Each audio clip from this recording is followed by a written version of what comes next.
Aquatics Nation, this is your community, and I am your host of the Aquatics Today Podcast, Jamal Hill.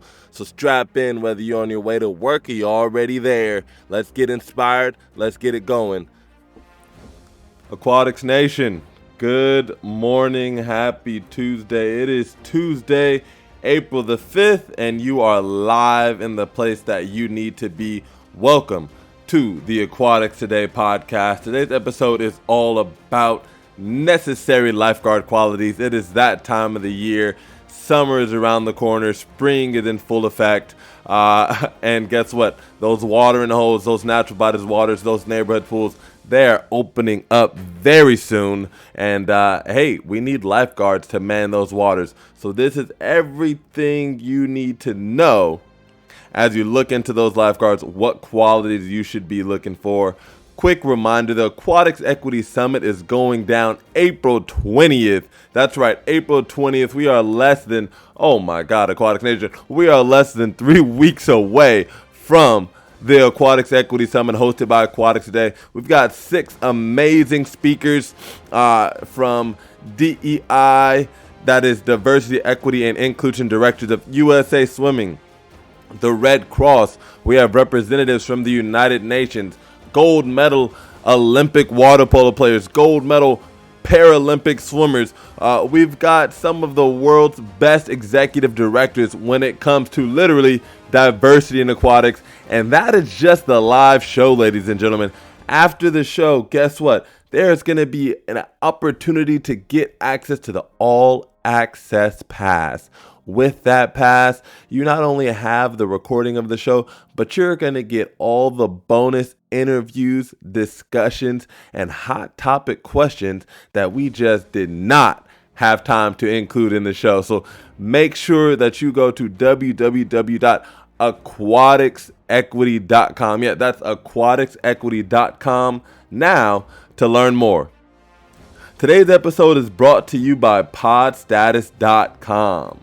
And some really cool information about PodStatus. What they do is they take all of the online information from your favorite streaming platforms like Apple Podcasts, Spotify, and other hosting services, and they pretty much rank your podcast. So I'm happy to say that in the last 30 days, Aquatics Today, this podcast is the #1 swimming category in Canada, the #1 swimming category in Uzbekistan, the #2 swimming category in Serbia, the #2 swimming category in Ghana, the #3 swimming category in the United States. And then in general sports, we are holding down the top 30 in Uzbekistan, the top 30 in Serbia, and in general sports, the top 50 in Ghana. So continue to support this podcast. Always make sure you hit that subscribe button on your favorite listening platform.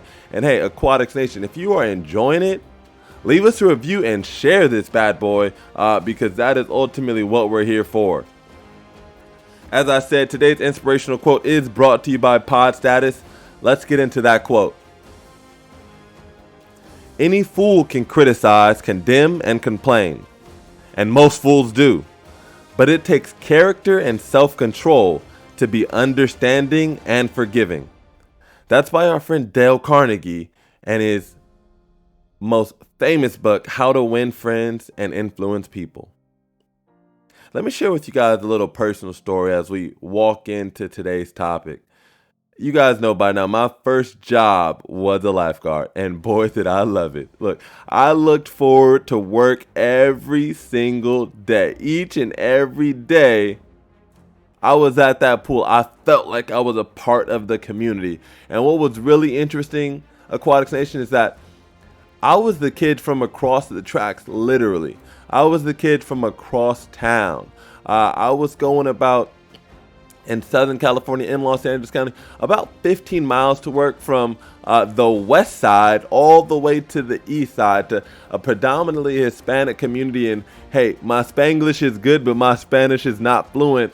And I gotta tell you, because of the people that I worked with and because of the qualities that I held within myself and also that my co-workers held, We built a community, Aquatics Nation, and it happened that no matter what facility I was at, we had a real freaking community. I remember one event in particular. It was after hours at the pool, and our pool manager actually allowed us to lay a bunch of gymnast mats. That's right, a bunch of gymnast mats across the deep end of the pool, and we took turns trying to run across that gymnast mat across the deep end of the pool like it was hidden tiger, crouching dragon or something like that. Or hidden dragon, crouching tiger, right? Trying to walk on water. And that was one of the most fun nights of my entire lifeguarding career. Obviously, it had nothing to do with necessarily water safety or protecting anyone's lives. But what I'm telling you is that the experiences that your aquatic staff are going to have, it's very possible, and it's actually most likely some of their favorite memories, it may not actually be saving someone. It's going to be the time where they laughed the most, where they felt the most like they were surrounded by friends. So you want to be cultivating a community at your aquatics facility, Aquatics Nation. Let's talk about it. What are these lifeguard qualities that are a must-have, the necessities? Of course, it's a no-brainer. They need to have some swim skills, right? They got to pass those physical portions of the test. That's a given. What's not a given, though? What is not a given? Let me talk to you about it a little bit. This is what's not a given. The number one thing I'm going to say you should be looking for in these qualities is personal initiative. Yes, personal initiative. Personal initiative bears the same relationship to an individual that a starter bears to an automobile. It is the power that initiates all action. It is the power that assures completion of anything one begins. So as you're interviewing these lifeguards, it might make sense. Just ask them, why are you here? Aquatics Nation, when I first went to college, I was there because my parents made me go. And it reflected. Did I have a good time? Yes. Did I get some decent and good grades? Yes. But it reflected in my choices and how I carried myself at that level. So let's make sure that they're there for them, first and foremost. The second thing that I want you to be thinking about is enthusiasm. Yes, enthusiasm. Enthusiasm is a state of mind. It inspires action and is the most contagious of all emotions, Aquatics Nation. So enthusiasm and making sure that ultimately our actions line up with what we say. Because if their actions are not lining up with their words, no amount of enthusiasm can sell you on their service and their belief. The third thing I want you to think about is, who are their role models and heroes? Who are they looking up to?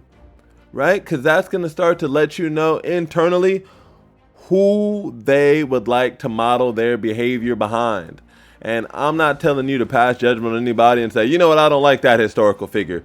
What I'm saying is that it's an opportunity for you to learn. Very simple question. And you may actually be the first person to ever ask them this, because we're working with a lot of young people. So you want to put this on their radar. Okay. The next one, this is one of my favorite ones, Aquatics Nation. How often do they say thank you during your interview process? One of the biggest tech companies in the world, I won't mention them, yes I will, Google, one of their hiring practices is it's a long process, and they take these potential employees to various dinners, really nice restaurants, and they note how often and to whom they say thank you, from the valet to the waiter to the Google staff at the table themselves. How often they say thank you, how much gratitude is in this individual's heart. I'm going to say that today, Aquatics Nation. Pay attention to that. That's a very, very important quality. And if it's good enough for one of the biggest tech companies as a metric, I think it's good enough for you, because, again, we're working with people. So we want to make sure that we're having some well-mannered, polite people at the very least. Finally, Aquatics Nation, you should be looking for honesty. Okay? And one way that I've used honesty is by exhibiting honesty myself. I've sat down and I've told people, hey, look, I have messed up in this way and this way in my career, and this is what I learned. And then invited them to share a moment where they messed up too. Okay? That is a huge quality. Those are the things I want you to be looking for. Honesty, gratitude, their vision of the future, enthusiasm, and personal initiative. Those are the intangible qualities you should be looking for in your lifeguards this season. And boy, oh boy, you should be able to get a good sense of those in even just one conversation. Aquatics Nation, I know it's been helpful to you as always. Make sure you go and register for that Aquatics Equity Summit going down April 20th, aquaticsequity.com. If you love this podcast, drop us a review, share it with a friend, share it with a neighbor, share it with a colleague and coworker. It's been real. I'm sending you love and light. Aquatics Nation, it's time. Suit up, take the dive, and go be that hero.